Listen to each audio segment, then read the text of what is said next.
ازيكم، تعالوا نعمل مع بعض فكرة كده من العلبة دي وقماش الخيش. هبدأ ان انا الفه كده عليها واحط شمع واقفله عليها بالشكل ده، ونقفل برضو القاعدة مع كل تانية كده. هنحط شمع ونقفله كويس ونخلي بالنا طبعا من ايدينا، وكمان ما نحط الشمع جامد او سوري كتير يعني علشان ما يقفلش على العلبة.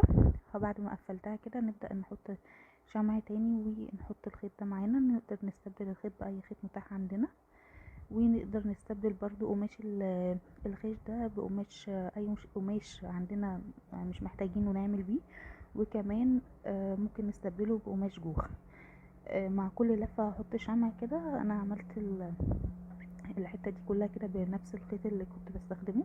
بعد كده شلته وحطيت خيط خيش بالشكل ده.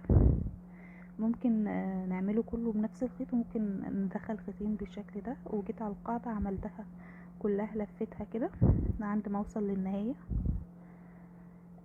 بعد ما خلصتها شلتها من العلبة وحطيتها قطع كده من تحت، وحطيت لها الزرع داير